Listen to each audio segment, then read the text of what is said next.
"The increase of pasture," said I, "by which your sheep, which are naturally mild, and easily kept in order, may be said now to devour men and unpeople, not only villages, but towns. For wherever it is found that the sheep of any soil yield a softer and richer wool than ordinary, there the nobility and gentry, and even those unholy men, the dobos, not contented with the old rents which their farms yielded, nor thinking it enough that they, living at their ease, do no good to the public, resolve to do it hurt instead of good. They stop the course of agriculture, destroying houses and towns, reserving only the churches, and enclose grounds that they may lodge their sheep in them. As if forests and parks had swallowed up too little of the land, those worthy countrymen turn the best inhabited places into solitudes. For when an insatiable wretch, who is a plague to his country, resolves to enclose many thousand acres of ground, the owners as well as tenants are turned out of their possessions by trick or by main force, or, being wearied out by ill usage, they are forced to sell them, by which means those miserable people, both men and women, married and unmarried, old and young, with their poor but numerous families, since country business requires many hands, are all forced to change their seats, not knowing whither to go, and they must sell, almost for nothing, their household stuff, which could not bring them much money, even though they might stay for a buyer.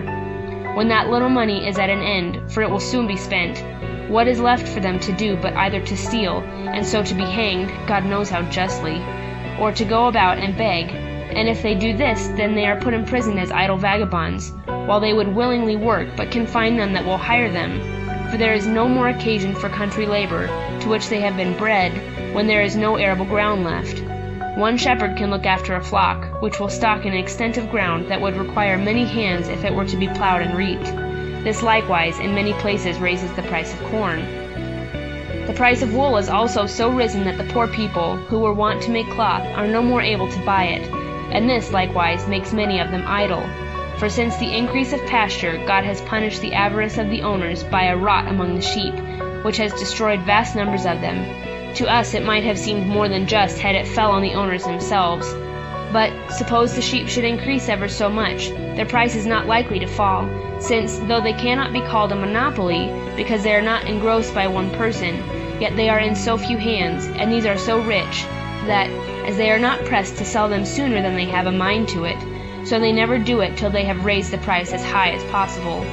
And on the same account it is that the other kinds of cattle are so dear, because many villages being pulled down, and all country labor being neglected, there are none who make it their business to breed them.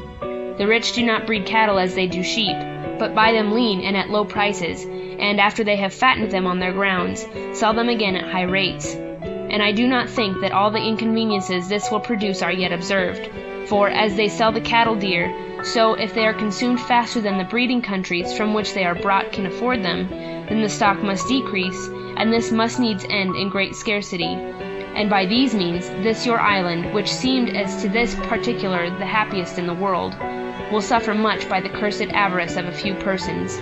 Besides this, the rising of corn makes all people lessen their families as much as they can, and what can those who are dismissed by them do but either beg or rob? And to this last a man of a great mind is much sooner drawn than to the former.